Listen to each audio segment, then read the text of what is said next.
बिस्मिल्लाहिर्रहमानिर्रहीम। अस्सलामु अलैकुम स्टूडेंट्स, आप सेकेंड ईयर मैथमेटिक्स का लेक्चर नंबर 46 देख रहे हैं। लास्ट लेक्चर में हमने एक्सरसाइज 3.1 कंप्लीट की थी, जिसमें हमने डिफरेंशियल्स के बारे में पढ़ा था। इस लेक्चर से हम इंटीग्रेशन स्टार्ट करेंगे। तो उसके लिए सबसे पहले देखें कि एंटी डेरिवेटिव क्या होता है। Let F be a function such that F of X is equal to capital F prime of X, यानी कैपिटल एफ जो फंक्शन है उसका डेरिवेटिव स्मॉल एफ वाला फंक्शन है। That is small F is the derivative of capital F. Then capital F is called anti derivative of small F. यानी अगर capital F का derivative small F है ना, तो स्मॉल एफ का anti derivative जो है वो कैपिटल एफ होगा। और इसको लिखते हम कैसे हैं? ये इंटीग्रल का साइन है, ये भी मैं बताता हूँ आपको कि integral of F of X D X is equal to capital F of X plus C. यानी D by D X of capital F of X जो था वो स्मॉल एफ था, तो स्मॉल एफ का जो इंटीग्रल है वो कैपिटल एफ होगा। यानी इंटीग्रेशन क्या होती है, ये नीचे देखें, the inverse process of differentiation, that is the process of finding the antiderivative of a derived function। derived function मतलब ऐसा function जो derivative है किसी function का, is called integration। integration क्या है? differentiation का inverse process। जैसा कि आप जानते हैं कि sin x का डेरिवेटिव cos x होता था ना, तो cos x का इंटीग्रल वापस sin x आएगा। ये जो प्लस c साथ लिखा होता है, इसके बारे में मैं डिटेल में बताता हूँ आपको। ये जो मैंने एक्सप्रेशन लिखा, ये आपके लिए नई नोटेशंस हैं सारी, तो इसको गौर से देख लें। ये इंटीग्रल साइन कहलाता है पहला, ये इंटीग्रल का sign is the integral sign, इसको इंटीग्रल बोलते हैं। ये जो एफ ऑफ एक्स है, जिस फंक्शन को हम इंटीग्रेट कर रहे होते हैं, ये जो इंटीग्रल साइन और डिफरेंशियल के दरमियान में लिखा जाता है, इसको इंटीग्रेंड बोलते हैं। इंटीग्रेंड यानी जिस फंक्शन को इंटीग्रेट किया जा रहा हो। डी एक्स जो है डिफरेंशियल है एक्स का।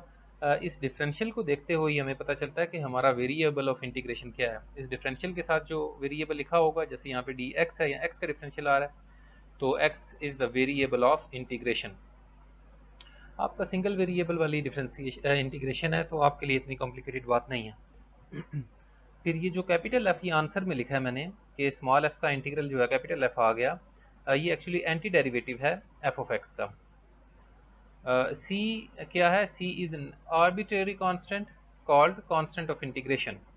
इसको क्या कहते हैं? Constant of integration. ये इंटीग्रेशन के क्वेश्चंस में हम यूं ही लिखा करेंगे। अब इस कांस्टेंट के बारे में आपको बताता हूँ। अभी हमने पढ़ा क्या कि एंटी डेरिवेटिव क्या होता है, कि अगर एक फंक्शन का डेरिवेटिव दूसरा फंक्शन है, तो दूसरा फंक्शन पहले फंक्शन का एंटी डेरिवेटिव होगा। जैसे आप जानते हैं कि एक्स स्क्वायर का डिफरेंशिएशन आप पढ़ चुके पूरा चैप्टर। एक्स स्क्वायर का डेरिवेटिव 2x होता है, तो अगर एक्स स्क्वायर का डेरिवेटिव 2x है, तो इसका मतलब ये हुआ कि 2x का एंटी डेरिवेटिव जो है वो फिर एक्स स्क्वायर होगा। Anti derivative of 2x is x square. वापस अगर जाएं तो ठीक हो गया। अब एक्स स्क्वायर प्लस 1 का डेरिवेटिव क्या होगा? एक्स स्क्वायर का डेरिवेटिव 2x और 1 का डेरिवेटिव 0, यानी एक्स स्क्वायर प्लस 1 का डेरिवेटिव भी 2x आया।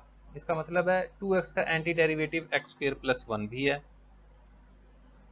आगे देखें, कोई और कांस्टेंट चेंज कर दें, एक्स स्क्वायर प्लस 9 का डेरिवेटिव कितना होगा? वो भी 2x, क्योंकि 9 तो कांस्टेंट है, उसका डेरिवेटिव 0 होगा। इसका मतलब है anti derivative of 2x is x square plus 9। तो हमें क्या पता यहाँ कौन सा कांस्टेंट था जो कि डेरिवेटिव लेने के दौरान 0 हो गया। ये आप देख सकते हैं, 1 हो सकता है, 9 हो सकता है, 100 हो सकता है, 1000 हो सकता है, -55 कुछ भी हो सकता है, उसकी वैल्यू हमें पता नहीं होती। ये आर्बिट्रेरी कांस्टेंट हम इसीलिए ऐड करते हैं कि 2x का एंटी डेरिवेटिव जो है, प्रिमिटिव एंटी डेरिवेटिव जो है वो तो एक्स स्क्वायर है। ये आर्बिट्रेरी हम कांस्टेंट इसलिए ऐड करते हैं कि इन डिफरेंशिएशन, क्योंकि इंटीग्रेशन का मकसद क्या था? It is the inverse process of differentiation, कि ऐसा फंक्शन मालूम करना, ओरिजिनल फंक्शन मालूम करना जिसका डेरिवेटिव हमें गिवन हो। तो हमें 2x गिवन है, हमें क्या पता ये डेरिवेटिव एक्स स्क्वायर प्लस 1 का है, एक्स स्क्वायर का है, सिर्फ एक्स स्क्वायर प्लस 9 का है या किसका है? तो इसलिए हम एहतियातन एक कांस्टेंट ऐड कर देते हैं यहाँ पे, इसको कांस्टेंट ऑफ इंटीग्रेशन कहते हैं। इसकी वैल्यू हमें मालूम नहीं होती है, आर्बिट्रेरी है, इनडेफिनेट वैल्यू है इसकी जब तक, हाँ अगर कुछ खास कंडीशंस दी गई हों। हम एक्सरसाइज जो लास्ट एक्सरसाइज है इस चैप्टर की, उसमें इनिशियल वैल्यू प्रॉब्लम्स कुछ सॉल्व करेंगे कि अगर कुछ खास कंडीशंस दी गई हो ना वेरिएबल्स पे, तो फिर हम इस कांस्टेंट की value definite fixed value find कर सकते हैं। उस सूरत में हमें ये लिमिट्स गिवन होती हैं, इनिशियल कंडीशंस गिवन होती हैं। तो अगर ये कांस्टेंट की वैल्यू हमें मालूम ना हो तो ऐसे इंटीग्रल को हम कहते हैं इनडेफिनेट इंटीग्रल। तो आपके जो ये चैप्टर है उसमें जो बड़ा पोर्शन है वो इनडेफिनेट इंटीग्रल्स का ही है। तो एक्स स्क्वेयर प्लस सी इसका इंटीग्रल होगा। ये सी क्या है? Constant of integration. ये आर्बिट्रेरी कांस्टेंट होता है, इसकी कोई डेफिनेट वैल्यू नहीं है, इनडेफिनेट वैल्यू है जब तक हमें कंडीशंस गिवन ना हो। इसलिए इस इंटीग्रल को जिसमें लिमिट्स ना लिखी हों उसको इनडेफिनेट इंटीग्रल बोलते हैं। ये मिसालें भी आपको समझा रहा था कि जैसे साइन एक्स का डेरिवेटिव कॉज एक्स होता है, तो कॉज एक्स का इंटीग्रल जो है ये देखें वो साइन एक्स होगा। ये आपने याद रखना है, इंटीग्रल साइन जहाँ भी लिखना है साथ उसके डिफरेंशियल भी लिखना है। अब ये ऑपरेटर कंप्लीट होगा और प्लस कांस्टेंट ऑफ इंटीग्रेशन। इसी तरह आप जानते हैं 2.6 में आपने पढ़ा था कि नेचुरल लॉग ऑफ एक्स का डेरिवेटिव होता है 1/x। तो इसका मतलब क्या हुआ कि 1/x का इंटीग्रल, ये देखें, integral of 1/x is natural log of X plus constant of integration. तो ये बेसिक इसका कॉन्सेप्ट था इंटीग्रेशन का और एंटी डेरिवेटिव का। मज़ीद देखते हैं इसको। नेक्स्ट देखें, ये कुछ थ्योरम्स और रूल्स हैं बहुत यूज़फुल जो हम यूज़ करेंगे मुख्तलिफ फंक्शंस को इंटीग्रेट करने के लिए। ये बेसिक थ्योरम्स हैं, ये लिनियरिटी कंडीशंस कहलाती हैं कि जो ये इंटीग्रल ऑपरेटर है ये लीनियर ऑपरेटर है। क्या मतलब कि अगर फंक्शन किसी कांस्टेंट से मल्टीप्लाई हो रहा हो और हमने उसको इंटीग्रेट करना हो तो कांस्टेंट को आप बाहर निकाल के फंक्शन पे इंटीग्रल अप्लाई कर सकते हैं। इसी तरह अगर दो फंक्शन ऐड या सब्ट्रैक्ट हो रहे हो तो दोनों का अलग अलग इंटीग्रल भी लिया जा सकता है। इन दोनों को मिला के एक ही कंडीशन भी बनाया जा सकता है, वो नेक्स्ट स्लाइड में आपको बताऊंगा। अब ये दो रूल्स हैं, ये बहुत ही यूज़फुल होंगे। बाज़ दफ़ा इंटीग्रल ऐसे होते हैं कि देखने में बहुत ही कॉम्प्लिकेटेड नज़र आ रहे होते हैं, लेकिन ये रूल्स जो हैं उनको बहुत सिंप्लीफाई कर देते हैं। तो इंटीग्रल को आपने जब भी देखना है पहली नज़र उस पर ऐसे ही डालनी है कि क्या किसी फंक्शन का कोई डेरिवेटिव तो नहीं बन रहा है यहाँ पे इंटीग्रेंट। जो इंटीग्रेंट गिवन है, जैसे ये रूल 1 है, अभी मैं आपको बताता हूँ। इसमें इंटीग्रेंट क्या है? ये एफ ऑफ एक्स की power n into F prime of x, ये इंटीग्रेंट कहलाता है। अभी मैंने आपको बताया। तो दो रूल्स हैं, अगर n-1 के अलावा कुछ भी हो, फंक्शन की पावर आ जाए, पावर रूल कहलाता है ये। फंक्शन की कोई पावर आ रही है और ये अंदर वाले फंक्शन का डेरिवेटिव साथ मौजूद हो, ये बहुत अहम है। इसीलिए मैंने कहा कि डेरिवेटिव्स पे गहरी नज़र होनी चाहिए आपकी कि आप पहचान सकें कि किस फंक्शन का कौन सा डेरिवेटिव है। तो आप इस पे पावर रूल अप्लाई कर सकते हैं। इंटीग्रेशन में पावर रूल क्या होता है कि ये जो गिवन फंक्शन था इसकी पावर में एक ऐड कर देंगे और वो जो ऐड किया हुआ है उसी पावर से डिवाइड भी कर देंगे, प्लस कांस्टेंट ऑफ इंटीग्रेशन। सिवाय n इज इक्वल टू -1 के बाकी तमाम पावर्स पे ये रूल अप्लाई हो जाएगा। क्योंकि -1 अगर होगी ना पावर, तो देखें -1 + 1 ये यहाँ पे 0 बन जाएगा ना, नीचे तो अनडिफाइंड हो जाएगा। तो -1 के लिए ये रूल डिफाइंड नहीं है, वैलिड नहीं है। हाँ, अगर n इज इक्वल टू -1 हो तो इसी रूल को देखें, इसी रूल को देखें, n की जगह अगर -1 होती पावर तो ये 1/f ऑफ x बन जाता ना, यानी f प्राइम ऑफ x के नीचे आ जाता। तो ये यहाँ पे लिखा हुआ जैसे f prime of x over f of x। अब देखें f ऑफ x को अगर मैं ऊपर लिखूँ यहाँ पे जैसे ये लिखा था तो इसकी पावर -1 बनेगी।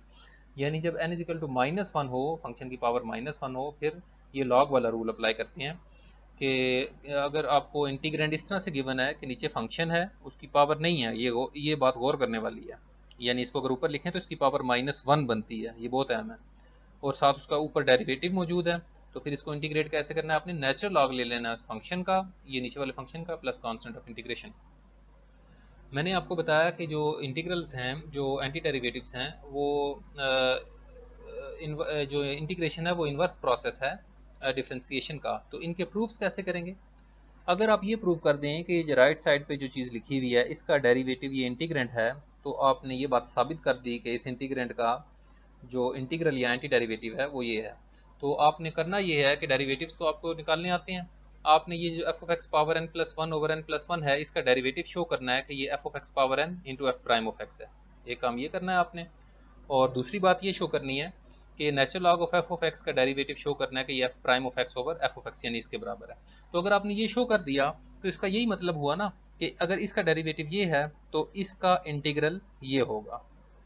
सिमिलरली यहाँ भी एग्जांपल्स के ज़रिए देखें, ये मैंने रूल्स यूज़ किए हुए हैं। फॉर एग्जांपल हमें इंटीग्रल दिया है 2x plus 3 raise to power 1/3, और ये जो अंदर वाला एक्सप्रेशन है इसका डेरिवेटिव भला क्या बनेगा। 2x का डेरिवेटिव 2 होता है और 3 का डेरिवेटिव 0, तो 2 + 0 = 2।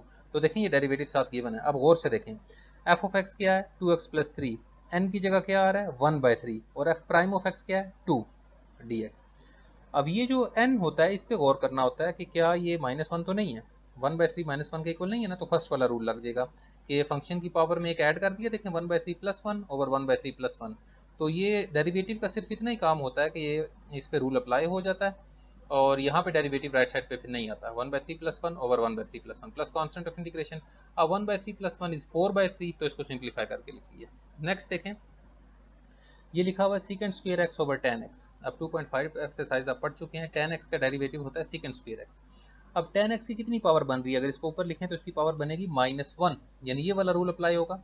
नीचे फंक्शन हो, ऊपर उसका डेरिवेटिव हो, तो नेचुरल लॉग ले लेना फंक्शन का, तो ये बन जाएगा natural log of tan x plus c। मजीद देखें, -1 ओवर √1 - x। अब 1 - x, ये जो पावर में के अंदर चीज़ लिखी हुई है, इसका डेरिवेटिव क्या बनेगा 0 - 1 विच इज़ -1, तो डेरिवेटिव ऊपर मौजूद है। तो इसमें आपने एहतियात करनी है। देखिए नीचे फंक्शन है, ऊपर डेरिवेटिव है, ये रूल अप्लाई नहीं होगा यहाँ पे। क्यों? क्योंकि नीचे जो फंक्शन है उसकी पावर 1/2 नीचे लिखी हुई है, यानी अगर इसको ऊपर लिखा जाए तो 1 - x की पावर -1/2 बनेगी, which is not equal to -1, तो यहाँ पे पावर रूल अप्लाई होगा। अगर सिर्फ 1 - x होता, ऊपर स्क्वायर रूट ना होता, फिर रूल 1 अप्लाई होगा। तो इस तरह की गलती फिर रूल 2 अप्लाई होता, सॉरी। तो इस तरह की इस तरह की गलतियाँ आप लोग करते हैं, तो इनका ख्याल करना आपने। पावर रूल में जस्ट क्या करना होता है कि इसकी पावर देखें, ऊपर लिखने से -1/2 थी ना, तो -1/2 में एक ऐड कर देंगे और उसी से डिवाइड कर देंगे। ये देखें -1/2 + 1/2 होता है ओवर 1/2, इस 2 को ऊपर लिख लिया और ये पावर स्क्वायर रूट की फॉर्म में लिख ली। ये कुछ एग्जांपल्स थी। अब हम एक्सरसाइज की तरफ चलते हैं, वहाँ मजीद क्वेश्चंस करते हैं।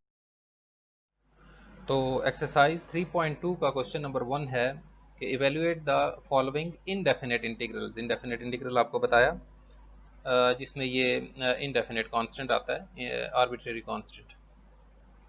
3x² - 2x + 1, ये दोनों रूल्स यहाँ लिखे हुए, और लिनियरिटी कंडीशन ये थी जो आपको अभी बताएं। तो देखिए हमें एक एक्सप्रेशन दिया हुआ है, पोलिनोमियल फंक्शन है। लिनियरिटी कंडीशन क्या कहती है, अगर कांस्टेंट मल्टीप्लाई हो रहा हो फंक्शन के साथ, तो आप इंटीग्रल से बाहर निकाल सकते हैं उस कांस्टेंट को, और अगर दो फंक्शन प्लस माइनस हो रहे हैं तो दोनों का अलग अलग इंटीग्रल हो जाएगा। तो अब देखें ये तीन टर्म्स हैं, तीनों ऐड और सब्ट्रैक्ट हो रही हैं। 3x² का अलग इंटीग्रल हो जाएगा, 2x का अलग और 1 का अलग। अब 3 चूँकि कांस्टेंट था उसको इंटीग्रल से बाहर लिख लिया, इसी तरह 2 कांस्टेंट था उसको बाहर लिख लिया, और 1 जो अकेला कांस्टेंट है उसका अलग से इंटीग्रल हो गया। 3, अब रूल पावर रूल क्या था कि अगर फंक्शन की कोई पावर आ रही है, जहाँ जैसे x² है, तो साथ उसका डेरिवेटिव होना चाहिए। अब x की अगर पावर 2 आ रही है तो x का डेरिवेटिव तो 1 होता है, तो 1 अगर यहाँ मल्टीप्लाई और डिवाइड कर दिया जाए तो उससे कुछ भी फर्क नहीं पड़ेगा। तो यानी समझिए 1 यहाँ लिखा हुआ है, तो x² × 1 यानी फंक्शन, ये रूल गौर से देख लें, फंक्शन होना चाहिए, उसकी पावर और साथ आगे डेरिवेटिव। तो फंक्शन x² यानी फंक्शन x, उसकी पावर 2, ये n आ गया, और ये f प्राइम ऑफ x यानी उसका डेरिवेटिव जो dx, यानी इस पे पावर रूल अप्लाई हो सकता है। पावर रूल क्या होता है, फंक्शन की पावर में एक ऐड करना है और उसी से डिवाइड कर देना है। तो 2 में एक ऐड कर दिया और उसी से देखें डिवाइड कर दिया। यहाँ पे भी देखें x की पावर 1 है, तो अगर 1 देखें x का डेरिवेटिव 1 बनता है, उससे मल्टीप्लाई और डिवाइड कर दें आप, कुछ फ़र्क नहीं पड़ता। तो x की पावर में ये पावर रूल अप्लाई हो रहा है, पावर में एक ऐड कर देंगे और उसी से डिवाइड कर देंगे, ये इंटीग्रेशन का पावर रूल कहलाता है। और 1 इसको आपने देखें कि जो आपने डेरिवेटिव्स पढ़े थे, ये आप एंटी डेरिवेटिव निकाल रहे हैं ना, कि आपने यूँ सोचना है कि किस चीज़ का derivative with respect to x, यहाँ वेरिएबल ऑफ इंटीग्रेशन क्या है x, with respect to x किस फंक्शन का डेरिवेटिव 1 होता था। तो आपको याद होगा x का डेरिवेटिव x के लिहाज से 1 होता था। तो अगर x का डेरिवेटिव 1 था तो 1 का इंटीग्रल क्या होगा, x plus constant of integration. बस इसको सिंप्लीफाई करें, 2 + 1 आप जानते हैं कि 3 होता है, 3 से 3 कैंसिल हो जाएगा, यहाँ x³ आ गया। सिमिलरली 1 + 1 2 होता है, 2 से 2 कैंसिल हो जाएगा, यहाँ x² आ गया, -x + c। तो ये आंसर है इस क्वेश्चन का। नेक्स्ट देखें, क्वेश्चन नंबर 1 का पार्ट 2 है, under root X plus 1 over under root X. तो ये दोनों ऐड हो रही हैं टर्म्स, इनके अलग अलग इंटीग्रल हो जाएंगे। सबसे पहले देखें, ये जो स्क्वायर रूट की फॉर्म में लिखा है हम इसको पावर की फॉर्म में लिख लेते हैं। अंडर रूट एक्स का मतलब है एक्स पावर 1/2 और 1 ओवर अंडर रूट एक्स का मतलब है 1 ओवर एक्स पावर 1/2। जब इसको ऊपर लिखेंगे तो एक्स पावर -1/2 बन जाएगी। तो एक्स पावर 1/2 का अलग डेरिवेटिव हो गया, एक्स पावर -1/2 का अलग डेरिवेटिव हो गया। अब इन पे जब पावर रूल लगाएंगे, ये जो डेरिवेटिव है साथ, अब देखें एक्स का डेरिवेटिव 1 है ना, तो 1 मल्टीप्लाई करने से यहाँ समझिए कि 1 लिखा हुआ है, 1 से मल्टीप्लाई भी कर देते हैं और ये 1 ओवर 1 से डिवाइड भी कर देते हैं, इससे कुछ भी फ़र्क नहीं पड़ेगा इसको। तो 1 की ज़रूरत नहीं होती है आपको, आपको पता है 1 से मल्टीप्लाई करने से कुछ फ़र्क नहीं पड़ता। तो यहाँ एफ प्राइम ऑफ एक्स समझिए 1 मल्टीप्लाई हो रहा था, लेकिन वो 1 मल्टीप्लाई होने से फ़र्क नहीं पड़ा, दोबारा एक्स पावर 1/2 ही आ गया। तो पावर रूल कैसे अप्लाई करते थे कि पावर में एक ऐड कर देते थे और उसी से डिवाइड कर देते थे। यहाँ पे पावर -1/2 है तो पावर में एक ऐड कर देंगे और उसी से डिवाइड कर देंगे, प्लस कांस्टेंट ऑफ इंटीग्रेशन। जब पावर रूल अप्लाई कर देना है आपने, तो उसके बाद इंटीग्रेशन का साइन यहाँ नहीं लिखना। ये भी गलती करते हैं आप लोग शुरू शुरू में। खैर, इनको ऐड करें, 1/2 प्लस 1 इज़ 3/2, ऊपर नीचे दोनों 3/2 बन गया। यहाँ -1/2 प्लस 1 इज़ 1/2। इनको सिंप्लीफाई कर लिया, ये 2 ऊपर जाके मल्टीप्लाई हो जाएगा, तो 2x पावर 3/2/3, ये भी 2 ऊपर जाके मल्टीप्लाई हो जाएगा, 2x power 1/2 plus constant of integration. ये इसका आंसर है। आप चाहें तो 2 अंडर रूट एक्स यहाँ से कॉमन लिया जा सकता है, मज़ीद भी सिंप्लीफाई किया जा सकता है। तो ये जो दो क्वेश्चन हमने अभी किए, क्वेश्चन नंबर 1 का पार्ट 1 और 2, उनको देखते हुए आपने क्वेश्चन नंबर 1 का पार्ट 3 करना है। इसमें इंटीग्रेंड यूँ दिया गया है x into under root X plus 1। तो x को अंदर मल्टीप्लाई कर लें सिंपली। x को जब x पावर 1/2 से मल्टीप्लाई करेंगे, तो आप जानते हैं यहाँ x की पावर 1 है और ये अंडर रूट जो है ये पावर 1/2 है, तो 1 + 1 बेसिस सेम है, पावर्स ऐड हो जाएंगी। ये देखें 1 + 1/2। अभी इंटीग्रेट नहीं कर रहे, अभी जस्ट अंदर वाली टर्म्स को मल्टीप्लाई कर रहे हैं, और फिर x जब 1 से मल्टीप्लाई होगा तो x हो जाएगा। हमने अंदर वाले एक्सप्रेशन को सिंप्लीफाई कर लिया। अब इसको इंटीग्रेट करते हैं इस रूल के तहत कि लीनियर है इंटीग्रल, अलग अलग आ जाएगा। 1 + 1/2 3/2 होता है और x तो उसी तरह से लिखा रहेगा। अब आपने ये वाली कंडीशन इस पे लगा के इनको अलग अलग कर लेना इंटीग्रल्स को। क्वेश्चन नंबर 1 के पार्ट 1 और 2 को देखते हुए आप इन पे पावर रूल्स अप्लाई करके इसका आंसर फाइंड करना आपने।